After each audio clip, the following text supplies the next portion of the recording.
বালুরঘাট ব্লকের জলঘর গ্রাম পঞ্চায়েতের অন্তর্গত প্রিন্স ক্লাব থেকে ময়ামারী পর্যন্ত প্রায় ৮ কিলোমিটার রাস্তার অত্যন্ত বেহাল অবস্থা হয়ে রয়েছে। গ্রামবাসীদের অভিযোগ, প্রায় দীর্ঘ ১৫ বছর ধরে এই রাস্তার কোনো মেরামতির কাজ হয়নি।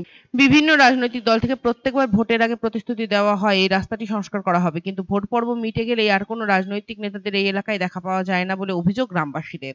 এই ৮ কিলোমিটার রাস্তার মধ্যে প্রায় ৬ থেকে ৭টি গ্রাম পড়ে। এর মধ্যে উল্লেখযোগ্য হলো ময়ামারী, চককাশী, ফতেপুর, চক, হরিণা, গঙ্গাসাগর, ভাতশালা। জানা গিয়েছে এই রাস্তাটি তৈরি হয়েছিল পূর্বতন বামফ্রন্ট সরকারের আমলে, কিন্তু রাস্তা তৈরি হওয়ার পর পরবর্তীকালে এই রাস্তার কোনো রকম সংস্কার হয়নি। সংস্কারের অভাবে এই রাস্তা বর্তমানে অত্যন্ত বেহাল দশা। সবচেয়ে অসুবিধা হয় বর্ষাকালে। গ্রামবাসীদের বক্তব্য হলো, বর্ষাকালে রাস্তার অবস্থা এমন বেহাল হয়ে পড়ে যে মনে হয় যেন রাস্তায় নৌকা চালানো যাবে। যে কোনো মনুষ্যরোগী থেকে শুরু করে সাধারণ মানুষ এবং স্কুল কলেজের ছাত্রছাত্রীরা রাস্তা দিয়ে যাতায়াত করতে প্রচন্ড অসুবিধা হয়। বর্ষাকালে এই রাস্তার কোনো রকম যানবাহন চলাচল করতে পারে না। এর আগে গ্রামবাসীরা বহুবার স্থানীয় পঞ্চায়েত, বালুরঘাট বিডিও অফিস সহ স্থানীয় প্রশাসনকে জানিয়েছে এই রাস্তাটি যাতে সংস্কার হয়। গ্রামবাসীদের আক্ষেপ, এত আবেদন নিবেদন করা সত্ত্বেও তাদের কথার কোনো কর্ণপাত করা হয়নি এবং বিষয়টি নিয়ে কোনো ভ্রুক্ষেপ দেওয়া হয়নি। রাস্তাটি যে অবস্থায় ছিল সেই অবস্থাতেই রয়েছে। দিদিকে বলো কর্মসূচির মাধ্যমে মুখ্যমন্ত্রী মমতা বন্দ্যোপাধ্যায়ের দপ্তরের সাথেও যোগাযোগ করার চেষ্টা করেছিলেন গ্রামবাসীরা। দিদিকে বলো দপ্তর থেকে গ্রামবাসীদের স্থানীয় ব্লক অফিসে যোগাযোগ করতে বলা হয়, কিন্তু তারপরে ব্লক অফিসে যোগাযোগ করার পরও কোনো রকম কাজ হয়নি। গ্রামবাসীরা বালুরঘাট ব্লক বিডিওকে এর ব্যাপারে লিখিত আকারে আবেদনপত্র জমা দেয়, কিন্তু আবেদনপত্রের ভিত্তিতে কোনো রকম কাজ হয়নি বলে অভিযোগ গ্রামবাসীদের। স্থানীয় গ্রামবাসী বিপ্লব মহন্ত জানান, আমাদের দাবি অবিলম্বে প্রিন্স ক্লাব থেকে শুরু করে ময়ামারী পর্যন্ত এই ৮ কিলোমিটার রাস্তা সংস্কার করার। আমরা চাই অবিলম্বে, অর্থাৎ বর্ষাকাল নামার আগে এই রাস্তা সংস্কার হোক। এর আগে আমরা দেখেছি লোকসভা ভোটের প্রচারে বিভিন্ন রাজনৈতিক দল এই এলাকায় প্রচার করতে এসেছিল। সেই সমস্ত রাজনৈতিক দলের নেতাদের আমরা আমাদের সমস্যার কথা বলে এই রাস্তাটি সংস্কারের আবেদন করেছিলাম।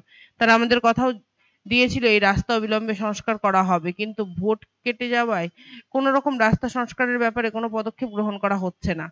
আমাদের দুর্ভোগ মেটানোর জন্য স্থানীয় প্রশাসন থেকে শুরু করে রাজনৈতিক দল কারোরই কোনো ভ্রুক্ষেপ নেই। ভবিষ্যতে আমাদের এই রাস্তা সংস্কার না হলে আন্দোলন করতে বাধ্য হবে গ্রামবাসীরা বলে জানান তিনি।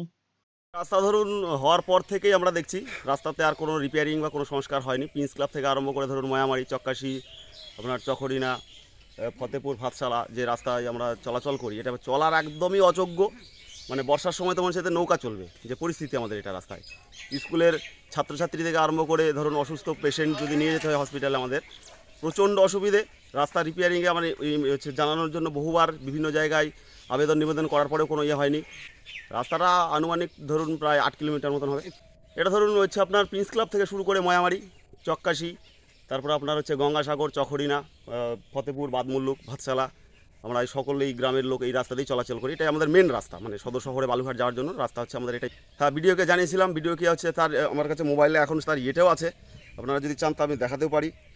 বলেছিলাম রিসিভ করে দেওয়ার জন্য, তিনি হচ্ছে ইয়েটা দেখেছেন কিন্তু রিসিভ করে আমাদের কাছ থেকে নেননি। তো আমরা বিভিন্ন রকম ইয়ে করছি, এখন আপনাদের দ্বারস্থ হয়েছি, যদি আপনাদের ইয়েতে যদি একটু কোনো উপকার হয়। আর দিদিকে বলো কর্মসূচিতেও আমরা জানিয়েছিলাম। ওখান থেকে ইয়ে করার পর আমাদেরকে হচ্ছে ভিডিওতে, তখন ভিডিও সাহেব ডেকেছিলেন, কিন্তু ওখানে যাওয়ার পরেও আমাদের কোনো রাস্তার কোনো সমস্যা হয়নি, মানে সমাধান এখনও হচ্ছে সুরা হওয়া হয়। আমরা চাচ্ছি এই রাস্তাটা বর্ষার আগেই যদি ইমিডিয়েটলি সংস্কার করা হয়, আমরা সত্যি এই গ্রামের লোকগুলো প্রচণ্ড উপকৃত হব। এই আশা করছি যদি রাস্তাটা রিপেয়ারিং হয় আমাদের খুব সুবিধা হবে আর কি। রাস্তা ধরুন প্রায় 15 বছর তো প্রায় হয়ে আসবে, মানে প্রায় বাম আমলের পর থেকে ধরুন রাস্তার এই পরিস্থিতি হয়ে আছে। রাস্তার কোনো সংস্কারের কোনো হেলদোল আমরা কিছুই দেখতে পাচ্ছি না। আমরা চাচ্ছি রাস্তাটা ইমিডিয়েটলি সংস্কার হোক, যাতে স্কুলের ছাত্রছাত্রী থেকে আরম্ভ করে, মানে পেশেন্ট থেকে আরম্ভ করে স্বাভাবিক লোকের চলাফেরা করার যে সুবিধাটা, সেটা যেন হয়, এই আশাটাই আমরা করি আর কি।